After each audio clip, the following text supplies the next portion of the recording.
Don Marcos Sarasola, experto en calidad educativa. Don Marcos, ¿es cierto que cuando uno tiene más títulos va a conseguir un empleo de mayor prestigio social y de mayor ingreso económico, verdadero o falso?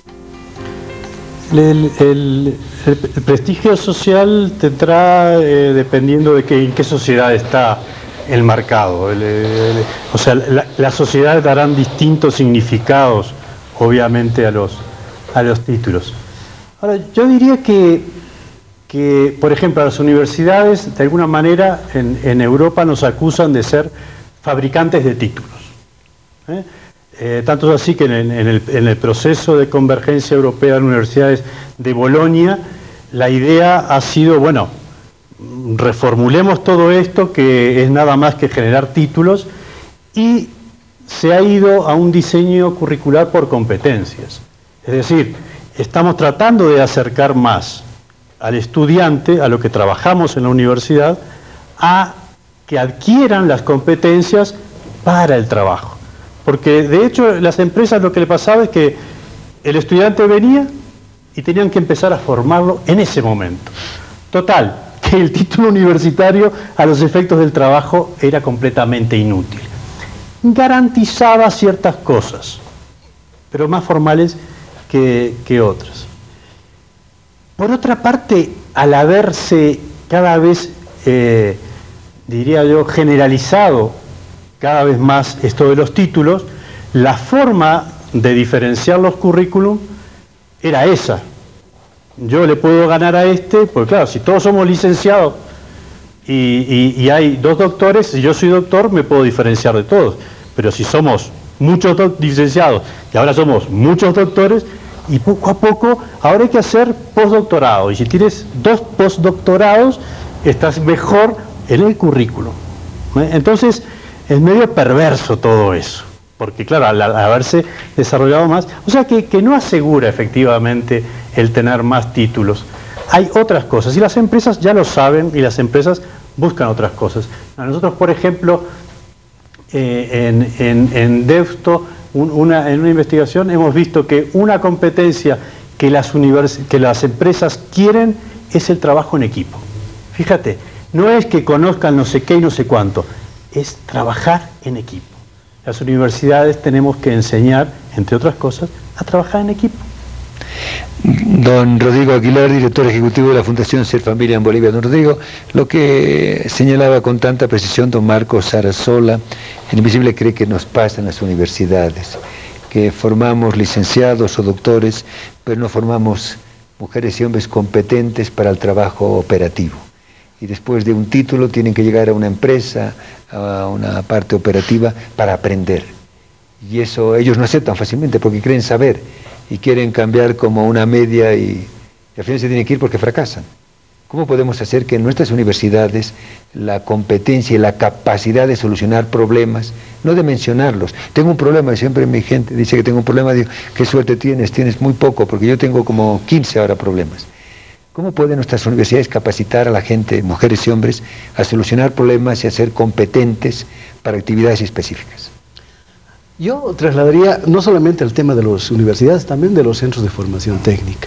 Hoy día hay una oferta intensa de procesos de capacitación laboral y de formación, y en la mayoría uno encuentra una constante, de que la formación es un fin en sí mismo.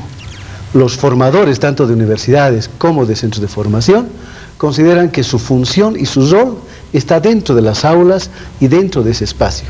Y entonces cuando los alumnos, que son los beneficiarios o son los que demandan un servicio, cuando se enfrentan a un mercado laboral, encuentran condiciones totalmente diferentes a lo que en el aula se había mencionado. Es decir, que si hoy día modificáramos dentro de las universidades y dentro de los centros de formación técnica el fin, es decir, que el fin sea la inserción laboral, o sea, formar para la inserción laboral, con seguridad que muchas cosas van a cambiar. Un ejemplo le doy. Ayer hablábamos con diferentes centros de formación técnica, docentes de mucha experiencia, y uno de ellos decía, nosotros no cambiamos la currícula hace años, porque el ministerio nos entrega la currícula y ¿qué debemos hacer? Pero cuando uno se cuestiona y dice, a ver, hay una coyuntura, hay una realidad del mercado laboral, hay una realidad de la familia misma que demanda un empleo o que su hijo termine con un empleo, es totalmente diferente. Entonces ahí viene el reto del formador, de las universidades, de las casas universitarias y de los centros de formación. Cambiar la visión de hacia dónde es el fin de nuestra educación, en este caso hacia la inserción laboral en vez de la formación. Don Javier Lácida, del Uruguay, yo quiero dejarle la pregunta para que fermente en unos instantes, porque el Invisible cree que nuestras universidades, tomando las universidades, que es educación superior, tendrían que dedicarse más en la línea de don Marcos, más en la línea de la capacitación que la línea de la formación, porque el Invisible ve en el trabajo profesional, en lo que lee, y eso en Estados Unidos pasa menos, en Europa sigue pasando demasiado.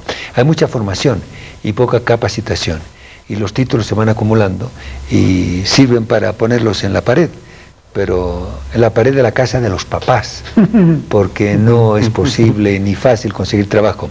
El Invisible, con sus auspiciadores en Radio Fides y Fides Televisión, universidades para formar o para capacitar. ¿Qué nos dirá don Javier? ¿Se aguardan, por favor? Regresamos de inmediato.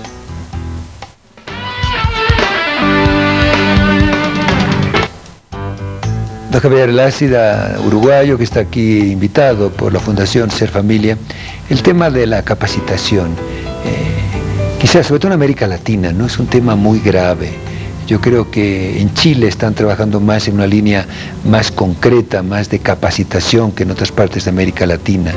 Pero uno ve, por ejemplo, en Bolivia, en Perú, en la propia Colombia, bueno, Venezuela ni hablar, porque eso es un país aparte ahora, pero en México también todavía están muy preocupados de la formación, y lo que necesita la sociedad de América Latina es lo que en Estados Unidos está avanzando más: capacitar a la gente para hacer actividades concretas, hacerlas en equipo, ser líderes más que jefes, no buscarse lo primero una oficina lujosa y secretaria, sino ponerse los guantes de trabajo y ponerse en la base trabajando. ¿Qué dice usted, don Javier?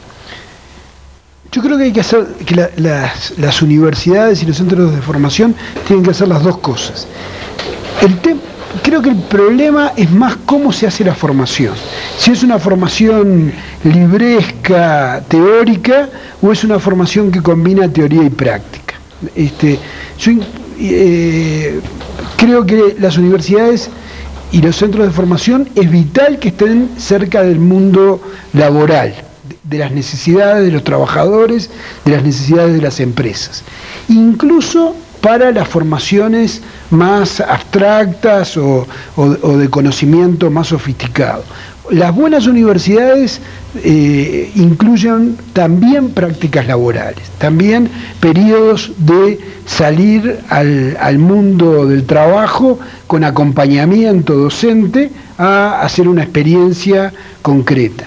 Las buenas formaciones también incluyen instrumentos. Cuando yo leí hace poco en una formación justamente muy práctica en Chile, la pregunta que se hacía era ¿qué habilidades van a sacar los egresados? No le preguntaban cuál es que de repente podría ser el enfoque más abstracto, cuál es el enfoque de la carrera, sino que la pregunta era: el egresado, ¿qué habilidades se va a llevar? ¿Qué va a saber hacer en concreto? Entonces, yo no estoy tan seguro. Mi matiz con la pregunta es la división entre formación y capacitación, que a veces puede ser un poco semántica. Yo creo que tanto la buena formación como la capacitación, porque también hay capacitación distante de la vida práctica y de las necesidades del mundo del trabajo. El tema es que haya canales de comunicación. Los canales de comunicación tienen que existir en el diseño de la propuesta educativa, formativa, capacitadora, durante la ejecución y en la evaluación. Y para eso, último comentario, no hay otra manera que el diálogo con los trabajadores y los empresarios. La pregunta clave, muchas veces en actividades como las que estamos haciendo con Ser Familia, la pregunta que a mí me gusta hacer a docentes es: ¿cuándo fue la última entrevista que tuvieron con un trabajador o con un empresario? ¿Cuándo fue la última vez que un empresario o un trabajador visitó el aula de ustedes? Lo que digo, para darles una buena noticia, es que con los centros que nos ha dado la oportunidad de ser familia, de trabajar en estos días, hemos encontrado gente que está trabajando codo con las empresas. Que no quiere decir hacer lo que la empresa quiere, muchas veces quiere decir negociar con la empresa, pero para negociar hay que dialogar. Don Marcos Sarasola, siguiendo lo que usted señalaba antes sobre la reunión de Bolonia, ¿sí? Y lo que dice don Javier, ¿qué relación hay entre capacitación, capacidad, habilidad y resultados? Pero creo que sobre todo en Europa, y seguimos la información, sobre todo Alemania, Gran Bretaña, ahora la situación de François Hollande en Francia, muy preocupante, la crisis italiana, los países, y creo que en muchas empresas, no todas, pero muchas, tienen una suerte de déficit de resultados. Y si hay déficit de resultados en las empresas, las economías globales de esos países, de esas comunidades, de como sea, pues no avanzan. Y se quedan un poco en lo que decía usted, y usted también, don Javier, que ser desempleado es un lujo, porque están protegidos por el patrimonio familiar, pues están protegidos por subvenciones estatales, es decir, y como todo el mundo tiene derecho a todo y casi ningún deber, pues en este mundo creo que hay un déficit de deberes y déficit de resultados. ¿Qué dice usted, don Javier? Don Marcos, perdón. Hay una pequeña diferencia entre capacidad y competencia. Muchas veces se confunde tener la capacidad y tener la competencia. Este ejemplo no es mío, pero es muy usado con un idioma, ¿no? Rodrigo puede tener la capacidad para aprender idiomas, yo no tengo la capacidad para aprender idiomas, pero Rodrigo se pone a estudiar inglés y aprende inglés. Entonces, no alcanza con la capacidad. Cuando hablamos de competencia es más que tener la capacidad es algo que yo demuestro, tengo que poder demostrar. Una imagen de la competencia, yo tengo que poder filmarlo. Lo que yo no puedo filmar no existe. Entonces eso es resultado. Entonces cuando la competencia entra en acción, y yo lo puedo demostrar a través del hacer, entonces sí. Cuando yo digo tengo la competencia de trabajar en equipo, bueno, ese equipo tiene que tener resultados, porque si no, solo tenemos la capacidad formalmente, porque he hecho 15 cursos y me han dado cursos, y solo cursos, y con cursos yo tengo técnicas, pero hay otras cosas más que influyen en eso. Don Marcos, te ha dicho algo que al invisible parece fundamental. Si no hay resultados, si no hay competencia, el evento no existe. Y eso en América Latina nos cuesta aceptar. Sí, mucho. Porque aquí todo lo solucionamos verbalmente. O sea, hacemos una semiótica del discurso, pero los resultados no aparecen. Y después, como tenemos una enorme capacidad de mentir, pues entonces, ¿qué importa que no haya resultados? Mientras haya mentiras, hay resultados. Don Rodrigo Aguilar, director ejecutivo de la Fundación Ser Familia, ¿cómo ve el tema desde Ser Familia, esa especie de divorcio entre nuestra habla, porque ni siquiera es lengua, es habla, que es lo que decimos la pajpaquería cotidiana criolla, y los resultados que no hay? Lo que pasa es de que estamos en un mercado donde nos mentimos y nos enamoramos de la mentira y nos apropiamos. ¿Por qué nos gusta más en nuestro medio? Disculpe que sea tan rudo, pero sí es mi estilo y por eso tengo tan mala fama y van a disculpar. ¿Por qué nos gustan mucho más las mentiras que las verdades? ¿Por qué? Porque nos alegra, hacia el otro alegra las cosas. Por ejemplo, hay un dato. En los procesos de formación técnica, me refiero más a formación técnica porque es el área donde estoy desarrollando más actividades y Ser Familia trabaja más. Hoy día, teóricamente como resultado tenemos entre el 60 y 80% de inserción laboral, que para un financiador extranjero resulta totalmente exitoso. Y todos nos aplaudimos, y todos nos felicitamos y hacemos fiesta y demás cosas. Y como premio obtenemos más financiamiento. Pero cuando comenzamos a ver el día después, esos resultados no habían sido tan excelentes resultados y no había que aplaudirse tanto. Por ejemplo, pasa un detalle. De ese 80% que se inserta o 70% que se inserta laboralmente, había que comenzar a preguntarse cuántos realmente después de esa inserción laboral mantienen su puesto de trabajo, continúan en ese puesto de trabajo y desarrollan su plan de vida y proyecto de vida hacia adelante. Son muy pocos. Y nadie quiere mirar eso. Y nadie quiere ver, porque se quedan con el 60-80% de inserción laboral, pero no quieren mirar el día después, la zona negra que llamo, que es la que realmente está la vida, la cotidianidad y el conjunto de frustraciones y elementos que se van dando. Porque cuando yo entro a la universidad, cuando yo entro a un centro de formación técnica, no solamente estoy yo, está mi familia que por detrás demanda cosas, y cuando yo teóricamente entro a trabajar, pero al mes ya estoy saliendo porque no soy competente, no tengo las capacidades suficientes, entonces hay una frustración colectiva. Y eso nadie quiere tomar en cuenta. Cuando a mí la universidad me ha llamado para decirme, a ver, ¿cómo estás, Rodrigo? ¿Cómo te ha ido hoy día? ¿Qué estás haciendo? O en los centros de formación, ¿cómo te fue? Resulta anécdota cuando alguien va, un alumno dice, me está yendo bien, y el centro dice, pucha, que somos buenos formadores. I can't believe it. Don Javier Lácida, don Marcos Sarasola, don Rodrigo Aguilar. Don Javier, en nombre propio, y don Marcos, don Rodrigo, su despedida. Ha sido muy placentero escucharles, aprender. Lo que pasa que en radio y televisión hay un gran enemigo, que es Mr. Tiempo, que siempre nos fusila en cada programa. Llevamos tantos años haciendo y sufriendo ese fusilamiento virtual todavía. Su despedida, don Javier, por favor. Bueno, un comentario rápido, tal vez subrayar la importancia de diversidad de actores en la formación profesional y en la educación, la riqueza y la importancia de que haya tanto actores estatales como actores privados. Que haya actores privados fuertes no debilita al Estado, al contrario, lo fortalece, le da la capacidad.